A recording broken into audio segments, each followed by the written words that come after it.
ছোট পর্দার অভিনেত্রী অহনা রহমানের সঙ্গে সম্পর্কে ছিলেন অভিনেতা শামীম হাসান সরকার। রাতের বিচ্ছেদের পরই বিভিন্ন সাক্ষাৎকারে সাবেককে নিয়ে নেতিবাচক মন্তব্য করতে দেখা যায় অহনাকে, যে কারণে নেটিজেনরা মনে করতে শুরু করেন অভিনেত্রীর তীরের নিশানা রয়েছে শামীমের উপর। বিষয়টি নিয়ে বেশ বিব্রতকর পরিস্থিতির মুখে পড়েন এই অভিনেতা, যে কারণে সম্প্রতি এক সংবাদ সম্মেলনে অহনা প্রসঙ্গে উঠতেই শামীম জানান, সাবেক বলতে অভিনেত্রী যার কথা বুঝিয়েছেন তিনি সেই ব্যক্তি নন। শুধু তাই নয়, শামীম দাবি করেছেন অহনার সাবেক বলতে যার কথা দাবি করা হচ্ছে তিনি হচ্ছেন বরবাদ সিনেমার পরিচালক মেহেদী হাসান হৃদয়। বিষয়টি নিয়ে বুধবার 7 মে দুপুরে গণমাধ্যমের সঙ্গে কথা বলেন শামীম হাসান সরকার, যেখানে তিনি বলেন, অহনার সঙ্গে হৃদয়ের 5 বছরের সম্পর্ক ছিল, যেখানে আমার সঙ্গে তার সম্পর্ক ছিল 7 মাস। অহনাই কিন্তু ডাবল টাইমিং করেছে। এই অভিনেতা আরো বলেন, সম্প্রতি অহনা একটি সাক্ষাৎকারে তার সাবেককে অমানুষ, জানোয়ার বলে মন্তব্য করেছেন।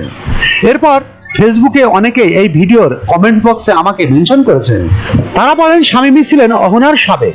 শুধু তাই নয়, যে মেয়েটা প্রিয়াঙ্কা আমার বিরুদ্ধে ধর্ষণের অভিযোগ তুলেছেন, সে নিজেও 5 দিন আগে অহনার সেই সাক্ষাৎকার শেয়ার করে আমার দিকে আঙ্গুল তুলেছেন।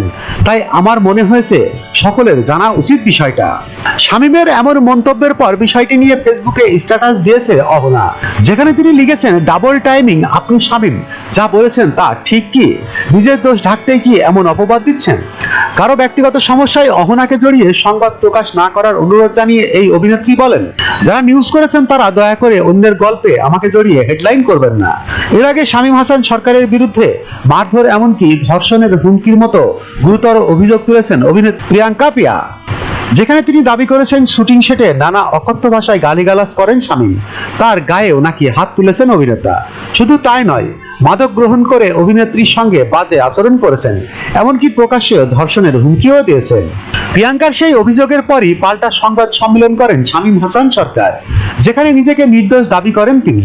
প্রিয়াঙ্কার অভিযোগের জবাবে শুটিং সেটের সিসিটিভি ফুটেজও চেক করতে বলেন এই অভিনেতা। ASBD 24 সত্য প্রকাশে প্রতিশ্রুতিবদ্ধ। চ্যানেলটি সাবস্ক্রাইব করুন।